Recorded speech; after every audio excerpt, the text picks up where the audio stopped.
Hi there and welcome to another video for the English External 3.1. In today's video, we're going to be going over how to choose the written text you write your essay about. So what will this video cover? First, we're going to go over why it's important to choose a good written text. Next, what makes a good written text, how to actually choose one, and then examples of both good and bad written texts to use. So why is it important to choose a good written text? The written text you choose for this exam needs to have sufficient depth to allow you to fully answer your exam question. This is so the essay you write has the potential to get any grade you'd like, and for this external, the possible grades are achieved, merit, and excellence.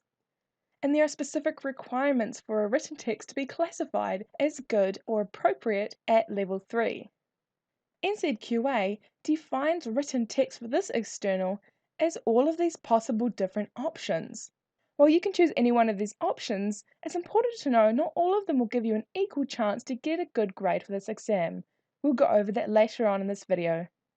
So what actually makes for a good text? A good text will have many varied and complex aspects to it. Because the possible exam questions focus in on aspects of your written text, the more your texts have, the more flexibility it comes to choosing your exam question. At level 3, a good text also means one that is appropriate for your age. This especially means that it cannot be too easy or too simple. So what are some examples of these aspects your exam will ask you about? Complex characters, interesting language features, thought-provoking settings, whether it teaches us something like an idea or a theme, and how it makes you feel, also known as the audience's response. The more of these aspects that your written text has, the easier it will be for you to write your essay.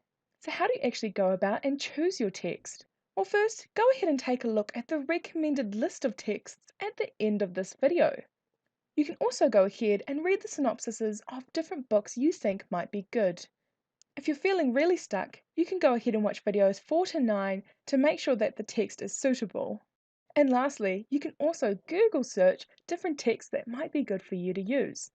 Let's go ahead and do that now.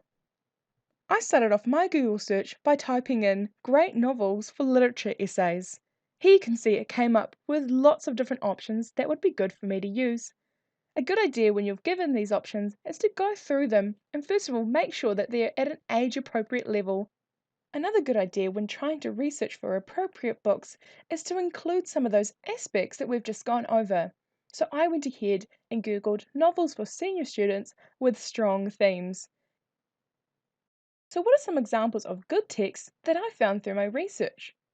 Well, here are a few novels that would be appropriate, and the authors of different short stories you could use. There are also some playwrights, and here are the authors of some poems that you could use.